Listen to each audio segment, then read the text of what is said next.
काले इल्म का काला कारोबार कितना खतरनाक।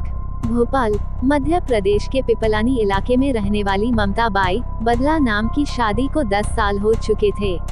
उसके कोई औलाद नहीं थी।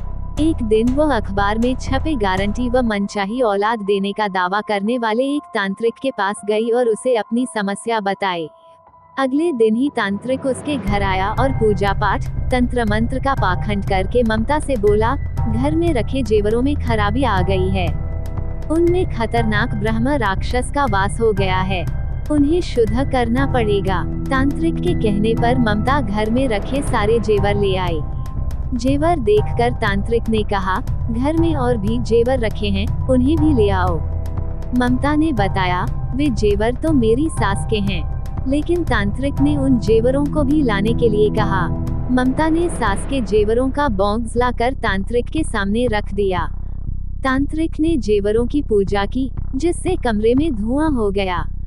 पूजा करने के बाद तांत्रिक ने जेवरों का बॉक्स लौटाते हुए कहा, 3 दिन बाद तुम इस डब्बे को खोलना। 3 दिन बाद जब ममता ने जेवरों का बॉक्स खोला तो देखा कि उसमें जेवर नहीं थे। वह तांत्रिक 6 लाख रुपए के जेवर लेकर चलता बना था। मुंबई के एक तांत्रिक ने खुद को काले इल्म का जानकार बताया और एक तलाकशुदा औरत की परेशानी दूर करने के बहाने उससे रुपए ऐंठता रहा। इसके साथ ही वह उसका जिस्मानी शोषण भी करता रहा। यही नहीं, उस तांत्रिक ने उस औरत की 2 बेटियों को भी नहीं छोड़ा। जब वे नाबालिग बेटियां पेट से हो गईं, तो वह वहां से फरार हो गया। पुलिस ने जब उसे पकड़ा तो पता चला कि वो करोड़ों रुपयों का मालिक है। मुंबई, सूरत और उत्तर प्रदेश के कुछ इलाकों में उसकी आलीशान कोठियां हैं, जिनकी कीमत करोड़ों रुपए में है।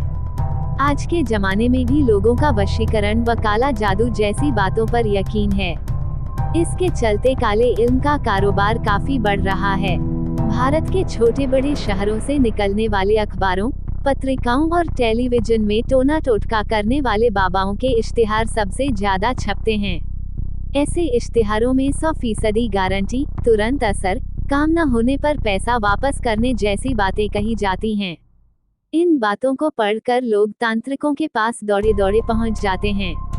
एक बार जो इनके पास पहुंच गया तो समझो वह बर्बाद हो गया।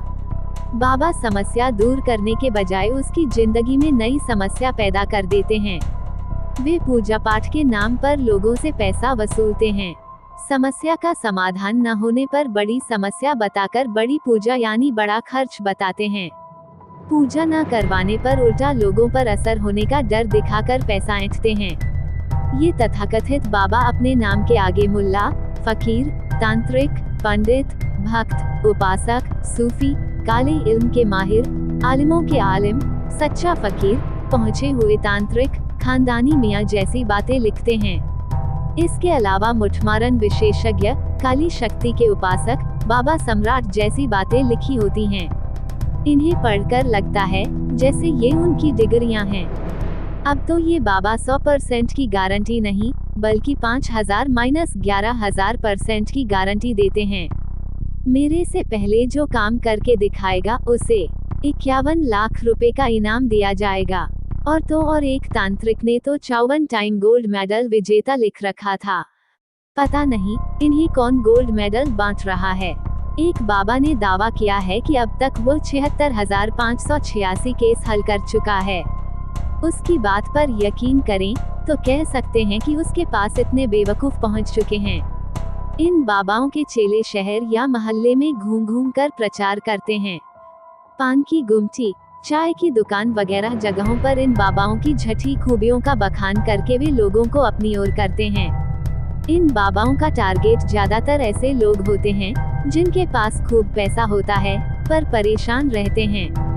जो पति से परेशान हैं, प्यार में नाकाम हैं, जिस लड़की की शादी नहीं हो रही है, उन्हें अपनी बातों में लेकर वे बाबाओं तक पहुंचा देते हैं।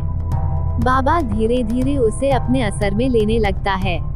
इन बाबाओं की बातों के जाल में फंसा शख्स अगर इन्हें छोड़ने की कोशिश भी करता है तो वे इतना डरा देते हैं कि उनसे अलग होने की वह सोच भी नहीं सकता है। ऐसे बाबाओं की नज़र उस शख्स की जमीन जायदाद और औरतों के जिस्म पर भी होती है। अनेक बाबा तो मां बेटी के जिस्म लूटते पाए गए हैं। काले इल्म की काट व पलट के बेताज बादशाह बुखरी खानदान की खिदमत में 163 साल बुजुर्गों के ताबे काबू में लिए हुए जिन्नात, जिनके जरिए एक खास अमल सिद्ध क्रिया करता है जिसमें जीत के तमाम रास्ते खुल जाते हैं।